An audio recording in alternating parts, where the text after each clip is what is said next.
suite. Mais d'abord, comme chaque lundi, Philippe Val est avec nous. Bonjour Philippe. Bonjour Dimitri, bonjour à tous. Alors vous nous parlez ce matin, alors non pas des législatives à venir, mais des embarras de Paris.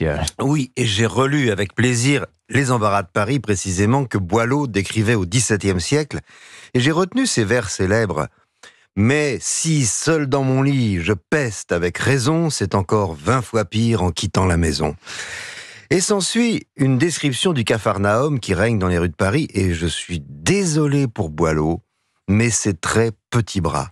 Ce qu'il décrit des encombrements et de la saleté relève du petit amateurisme en comparaison de ce que le Parisien d'aujourd'hui vit. Vous aimez bien les citations, Philippe, hein ? Oui, il y a deux genres de chroniqueurs. Ceux qui se réfèrent au passé et qui citent, et les autres. J'avoue adorer citer, parce que c'est comme quelques secondes de béatitude dans une langue merveilleuse, rythmée, délicieusement correcte, claire, compréhensible. Le matin, c'est pour le cerveau l'effet de la brosse à dents sur la bouche. Ça donne une bonne haleine à nos pensées. Une autre citation, du coup, peut-être avec plaisir. Celle-ci est plus récente, mais pleine de charme et de fraîcheur. L'auteur n'en est autre que Anne Hidalgo, notre maire de Paris. Je cite. Ras-le-bol du bashing des jeux, quoi. Arrêtez, ras-le-bol, ras-le-bol, ras-le-bol. Alors, vous remarquerez l'insistance de l'auteur qui, au cas où nous n'aurions pas compris sa métaphore pleine d'originalité, la répète 3 fois, au risque de faire déborder le bol. Ras-le-bol, donc, de ces peines à jouir.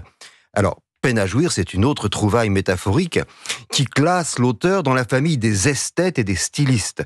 Plus du côté de Mallarmé que de Victor Hugo. si vous le dites. Je reprends.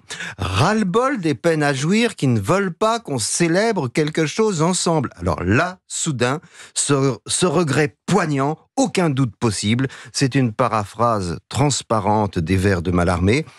Le vierge, le vivace et le bel aujourd'hui va-t-il nous déchirer d'un coup de son aile ivre ? Et la réponse pathétique d'Anne Hidalgo est non, puisqu'elle reprend par un ras la casquette, oui, ras la casquette, qui nous informe que le bol étant désormais effectivement plein, nous échangeons ce récipient pour une casquette dont on sent qu'elle-même est prête à déborder. Et le poème se termine brutalement par cette conclusion trépignante qui n'est pas sans rappeler cette fois l'innocence de l'enfant qui, sur son pot, défie la constipation. De toute façon, on est là et on le fait. À l'image des admirables moralistes du XVIIe siècle, Anne Hidalgo désigne subtilement les vrais coupables, bon, mais dont je suis. Ah oui, vous en êtes. Mais qu'est-ce que vous voulez dire ? Eh bien que je suis de toute évidence un de ces peines à jouir qui remplissent les bols et les casquettes de la maire de Paris. Je vais vous faire un aveu honteux. Non seulement je n'en ai rien à foutre des Jeux Olympiques, mais je suis à bout de nerfs des caprices des idéologues sadiques de la mairie chargés de régler la circulation parisienne.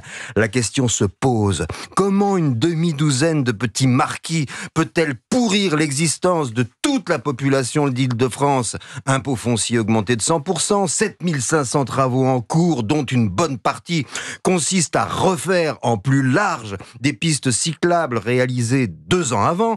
Comment notre ville peut être à ce point aussi sale et aussi enlaidie ? Comment prend-on les décisions délirantes qui empêchent les voitures d'urgence, malgré leurs sirènes désespérées, d'acheminer les malades à l'hôpital avant qu'ils ne claquent à l'arrière en remerciant la maire de Paris d'avoir élargi les trottoirs ?